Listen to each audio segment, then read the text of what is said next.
Oh, look what I got. Look what he brought me, man. Nice. Oh, sick. This is for me? Yes, sir. So it's a Relentless 8 dual 2 wired in parallel. So Gately Audio Relentless 8, right? Yes, sir. Yeah.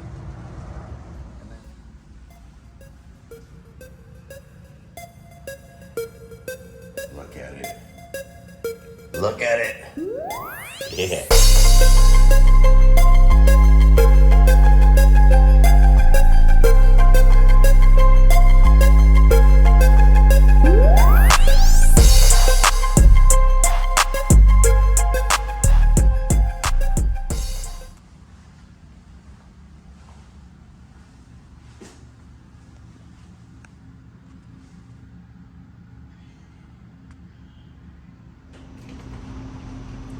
That boy's got some weight to it.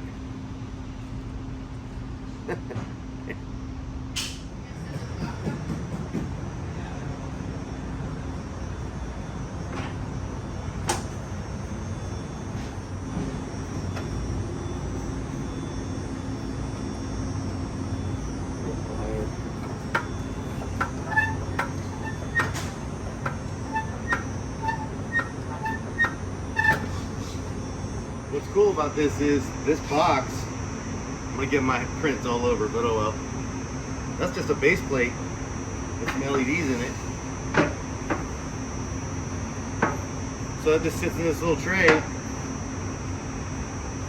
Got some Gately Audio graphics on the bottom.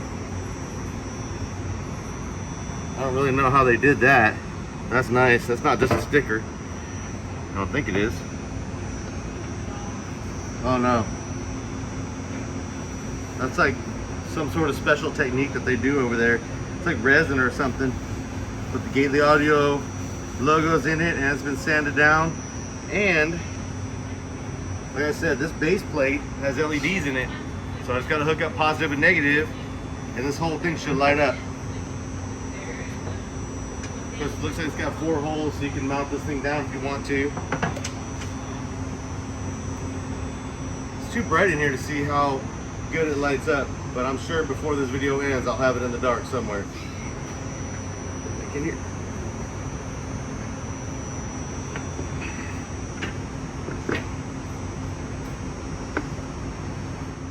Bobby says this thing's supposed to be about 900 watts. They've had a lot more on it. I got a 1500 watt amp sitting over here. I'll set the gains just right. We'll get this woofer flexing just a little bit. Bobby's definitely the king of acrylic in my world anyways. No fasteners. Flawless. Takes a lot of skill to be able to put this thing together with no fasteners at all helping you out.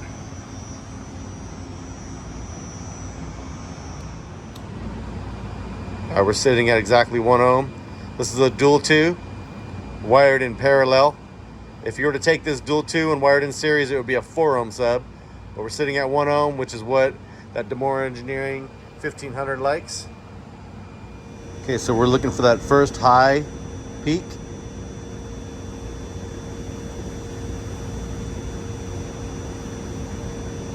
And it looks like right around 30 hertz or so. Now we're looking for that first dip after that peak. When it hits that bottom end,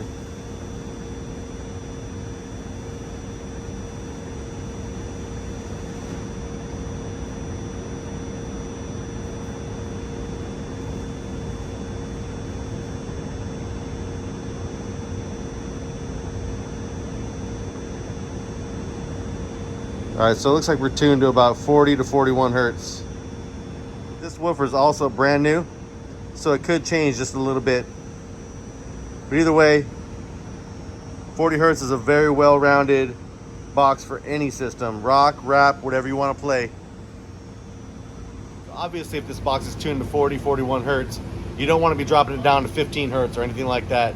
I'm doing this just for a little bit of flex for YouTube, just to show you what kind of movement the cone has, the suspension. But for the most part, you don't want to do that. You're going to break the subwoofer.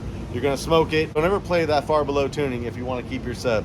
But with that being said, Let's push it a little bit. So we're gonna go ahead and set these gains first just to make sure. Ooh, this battery's hot. We're good to go. All right. That out. Bass knob all the way up.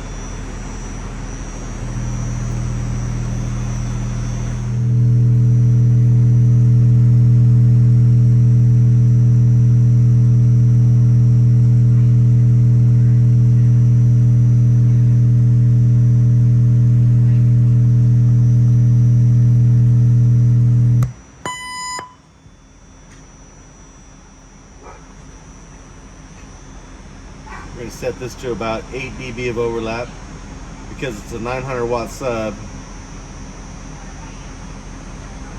10 is where I like to be when it's matched pretty well. This amp is a little bit bigger than that sub wants, so we'll do 8.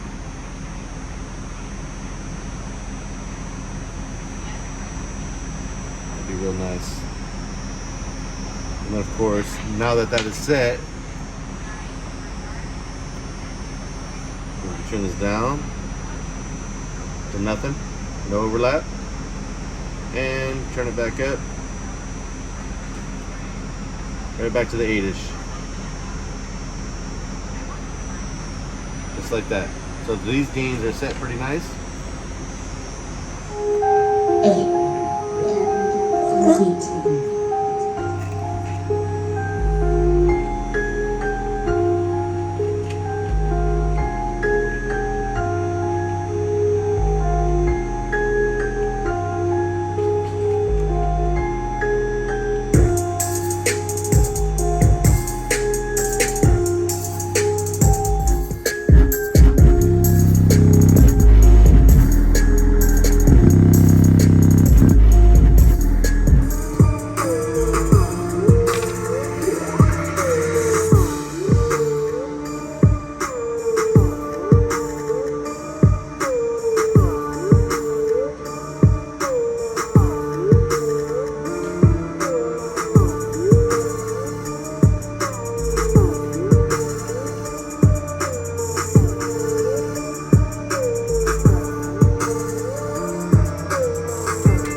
A couple more of these beats and see what kind of power it's taking with music, and music is dynamic, so it's going to kind of be all over the place, but you'll be able to see some of the peaks and everything else that's in the music.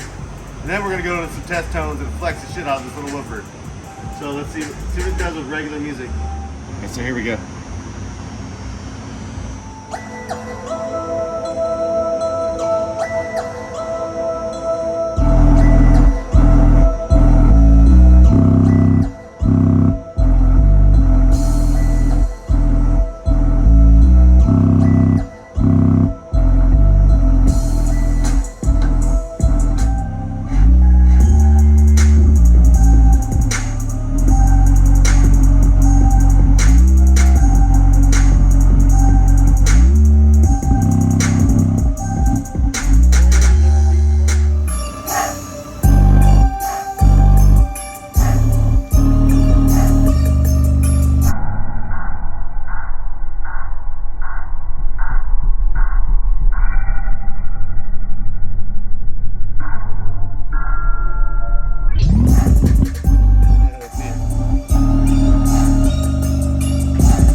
Saw 900 in there, pretty close. So we'll do dyno power just to see. That just tells me that I set the gain pretty close to being correct. It's a 900 watt woofer. It's seeing 900 on music. Perfect. We hit it with the test tones. We'll be able to raise that up a little bit because I can control the frequencies a little bit better. Let's see what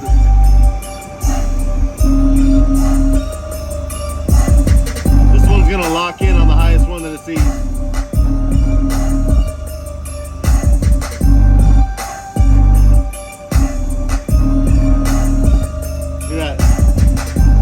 Deck is exactly where it's supposed to be. The bass knob is all the way up. We're seeing 921 watts on music.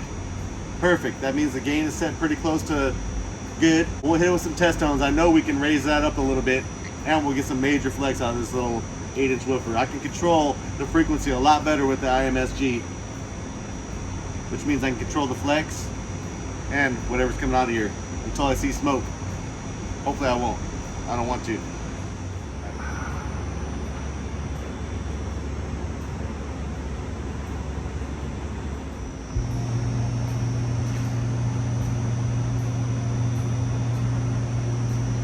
All right, now we're actually controlling the frequency that's coming through this woofer. So you can see 119 hertz.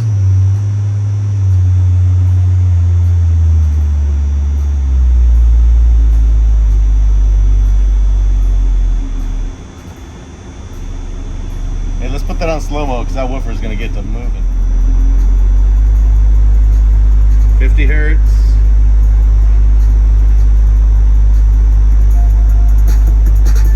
That doesn't matter anymore because this is bypassed.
That little woofer's getting it. Lots of flex, sounds good. It looks awesome in that box.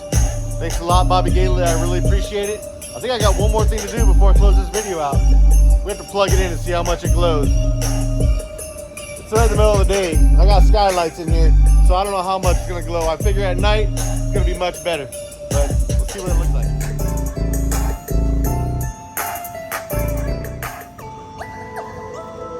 All right, we shut the lights off in the shop. It's still bright in here, but we should be able to see the lights light up at least. All right, KK, go ahead.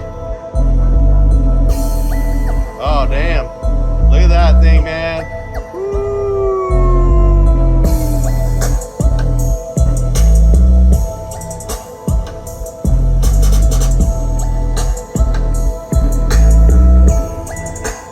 What do you think, Kay? Is that good or what? Sick as hell. Gately Audio for the win. She's beautiful, man. She's beautiful. Gately Audio, Relentless 8-inch sub. They come in all different sizes though.